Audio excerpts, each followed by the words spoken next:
illusions or not, the Prime Minister seems to think they could hamper Turkey's application. It's up to Europeans. I mean, if they see that European community is a Christian society, there is no Muslim country can come here, which is not said to us. I mean, they talk about human dignity, human rights, but I always feel that this kind of feeling is under the underground. You really believe that? Yes, I think so. Any reason for that belief? I think we will see it. We'll see it. Do you believe that that jeopardizes your I think there is some kind of effect. Hi. Bonjour, je m'appelle Ali et je suis citoyen de la République turque de Chypre du Nord. Je vis à Famagusta et je voudrais savoir si l'Union européenne est un club chrétien et si c'est la raison pour laquelle vous n'y acceptez pas la Turquie et la République turque de Chypre du Nord. Merci.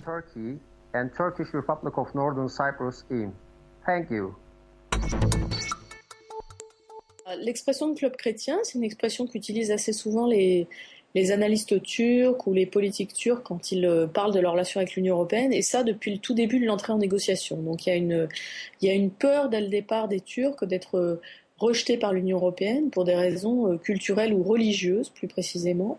On sait qu'en réalité, dans le traité constitutionnel européen, on n'a pas de référence religieuse, donc c'est pas une question qui en droit européen est valable, mais c'est une question qui se pose au niveau des États membres de l'Union européenne, au niveau des opinions des États membres de l'Union européenne. Aujourd'hui, on voit dans les sondages, notamment dans les derniers Eurobaromètres disponibles, que 30% seulement des Européens sont favorables à l'élargissement à la Turquie.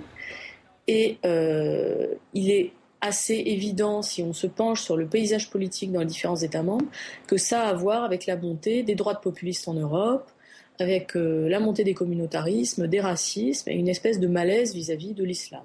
Que donc un grand pays musulman comme la Turquie est considéré comme probablement plus étranger que d'autres. Vous êtes pour ou contre l'entrée de la Turquie ? Dans la situation actuelle, contre. La situation actuelle compte. Quand je vois ce qui se passe aujourd'hui en Turquie, il y a des efforts encore à faire, que ce soit point de vue justice, que ce soit point de vue les affaires Twitter ou quoi que ce soit, sont des choses qui ne sont pas conformes à nos valeurs européennes. Mais il faut juste fixer des règles et arrêter de les modifier. Une fois que les règles sont fixes, vous ne lancez pas une course et après vous changez à chaque fois l'arrivée et vous la repoussez. Et pour d'autres pays d'Europe centrale orientale ? Soyons honnêtes. S'ils n'étaient pas musulmans, ils seraient membres de l'Union depuis 30 ans. C'est la religion qui fait peur. C'est la religion qui fait peur. Et c'était il y a 30 ans, on le savait pertinemment. Alors, est-ce qu'on est prêt à avoir un pays musulman dans l'Union européenne, oui ou non ? Qu'on se mette autour d'une table et qu'on en discute. Mais arrêtons de leur trouver toujours une excuse autre que celle-là. Ce qui fait peur à la plupart des États, c'est de se demander s'ils sont prêts à avoir un pays musulman dans l'Union ou pas. Mais la richesse de cette union, c'est justement ces différences. Mais, et vous, ça ne vous pose aucun problème ?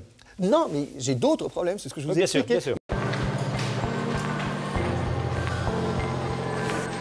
Est-ce que nous acceptons d'ouvrir les yeux sur ce qui est aujourd'hui la crise du plus beau projet politique de la presse mondiale ? Vous voulez faire tenir l'Europe, il faut des fondations.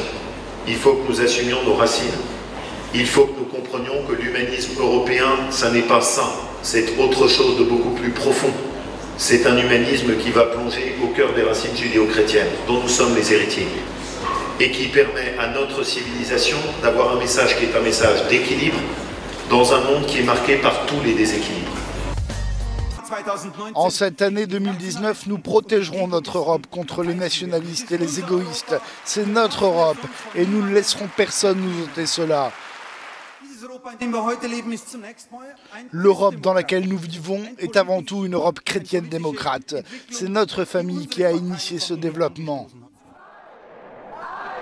Un discours qu'il faut aussi comprendre comme un refus ferme de l'adhésion de la Turquie, majoritairement musulmane, à l'Union européenne.